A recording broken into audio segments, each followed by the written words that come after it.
up in the field of play. It is important that in the field of play.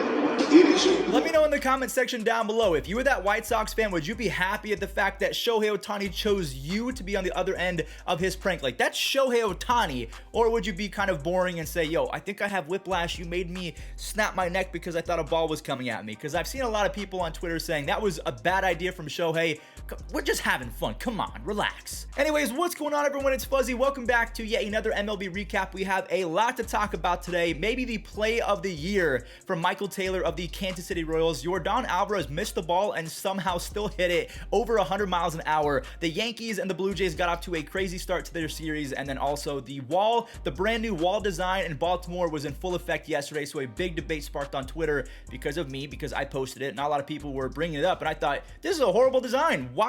Who approved it? A quick reminder, if you're going to any baseball games or concerts anytime soon, be sure to use code Fuzzy on SeatGeek before you buy any tickets. Save yourself 20 bucks off. All right, let's go ahead and talk about the NL pitcher of the month from April. Pablo Lopez of the Marlins was back on the bump, and I'm not sure if he's going to repeat and get that crown back for the next month, because the freight train, David Peralta, socks this one 415 feet to knock in Dalton Varsho. Varsho gets on again and scores after Luplow was able to find a hole. I call him Blooplow because that's all he was doing yesterday. Both David Peralta and Jordan Luplow bring home a few more and play all 5 runs for Arizona, and Zach Gallen was not messing around. He threw up zeros through the first 6.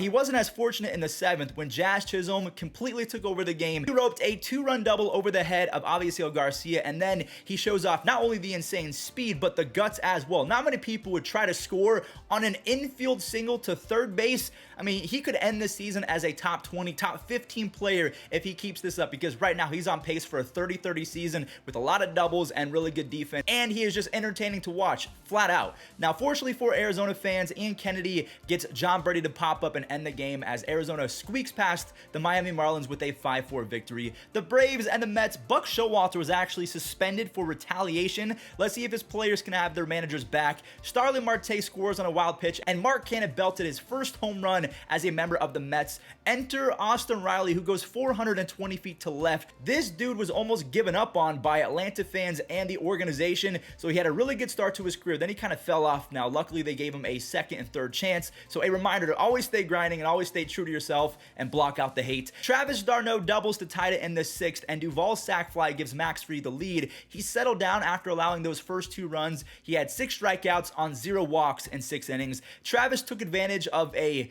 fragile Trevor May, and I say that because he said after the game he's not feeling his best both physically and mentally. Jansen comes in and secures his 7th save of the year, and that is a big-time W for the Braves, who are still under 500, but when you beat the Mets, that is a big confidence booster. The Cardinals and the Royals, it's so weird seeing Zach Greinke back in that Kansas City blue and Albert Pujols back in the Cardinal red. Anyways, Paul Goldschmidt homers off his former teammate. If you don't remember, Greinke and Goldie were teammates back when they were with the Diamondbacks. The Cardinals get another one off of Zach Greinke in the 5th. Wait, no they didn't. Michael Taylor not only robs this home run, but saves a baby in the process. When I saw this photo get posted, shout out to the person who actually was able to capture this moment. Look, that mom is just over there chilling, knowing that Michael Taylor was in full control of the situation and they were going to have their lives saved. There you go. Steven Matz matched up Zach Greinke through 6 innings, but he was able to hold that Royals offense scoreless. Gallegos comes in and bada bing, bada boom, grabs his 5th save, and the Cardinals are now 13-9.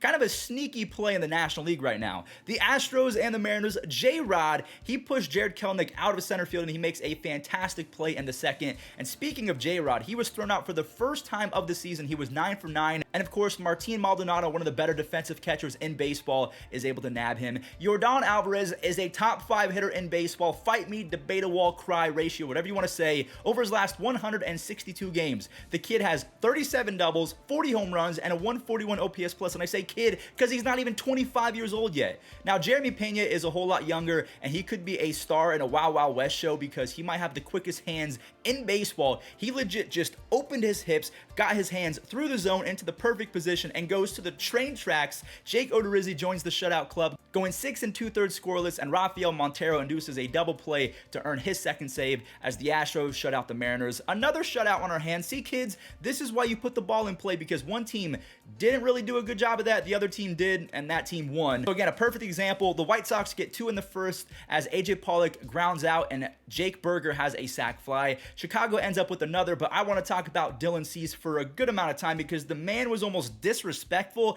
That's how good he was. He made the Angels lineup look stupid. 7 shutout innings with 11 strikeouts. Oh, that's not good enough for you? He allowed just 1 base runner, and it reminds me of a tweet I made 2 years ago before he broke out in 2021. I said that if he fixed his command, he was going to be one of the better pitchers in baseball because his stuff is stupid, and he has now become a problem. So shout out to me from 2 years ago. I was finally right on something. Liam Hendricks wanted to make sure that fans knew he was not going to implode again. He dominates Taylor Ward, Brandon Marsh, and the GOAT Mike Trout to strike out the side for save number 5. So the top dogs in the AL Central are finally playing better. I'm talking about the White Sox and the Twins. They've been winning a whole lot more, and shout out to the Guardians for being ahead of the White Sox to begin the season. The Twins and the Orioles, Tyler Wells and Chris Paddock continue the trend of absolutely dominating lineups. Well, at least it was that way until the 5th when Jeffers breaks through. His single brings home Trevor Larnach, and look at this stupid play in left field. There is a vocal minority on Twitter that is saying, what's wrong with this wall? PNC has it, and there's a little jut in center field in Fenway Park.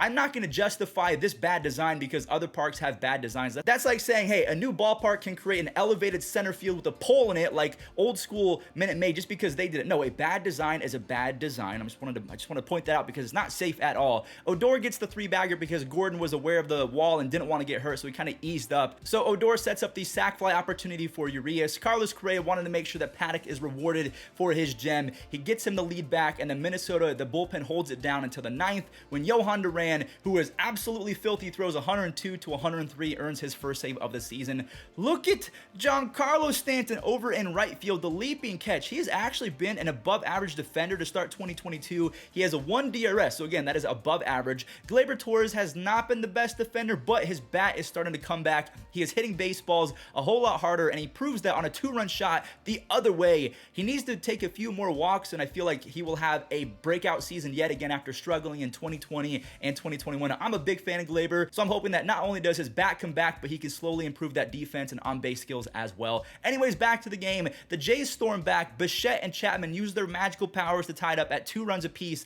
and it stays that way after both bullpens were able to avoid damage through striking out people and inducing double plays. We have to talk about Tim LeCastro because he might have won this game with, I'm going to say that he won this game with his speed. He stole second and then scores on a Gleyber Torres single. So good for Gleyber Torres. He drove in all 3 runs for the Yankees yesterday, and Chad Green, thank you, baseball gods, did not implode. His first save of the year gives the Yankees a 10-game winning streak, and right now they are looking absolutely unbeatable, and that's because, 1, they haven't been beaten. Also, that bullpen, if they stay like this the rest of the year, if you go down by a single run after the 5th or the 6th inning, you have a almost 0% chance of winning that ball game and coming back. So that is a big-time recipe for success, especially come postseason when it gets a whole lot harder to score runs. The Rays and the A's, our final game of the day. Yandy Diaz, who might have the biggest biceps in all of professional sports. You guys remember this photo from a few years ago when he was still with Cleveland? Wander Franco hit this ball 1,000,000 miles an hour. It was hit so hard that even Pache, who could be a platinum glover, was not able to handle it. That one scores a run, and then Randy brings home Wander on a single to center field.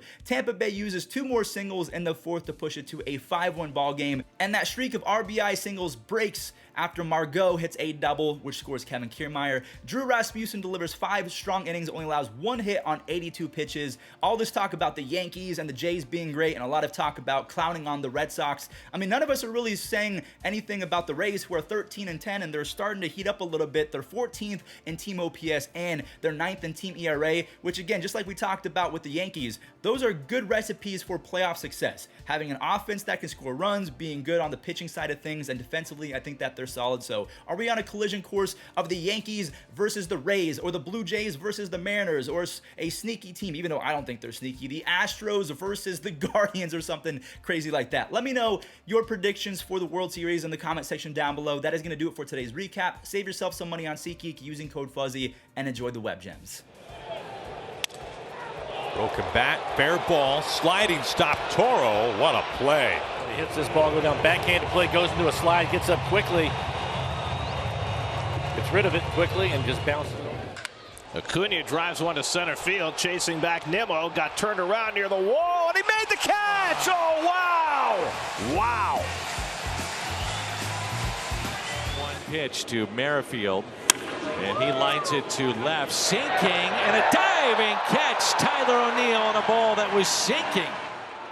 I mean, that thing had so much topspin, it started to dive. One quick step.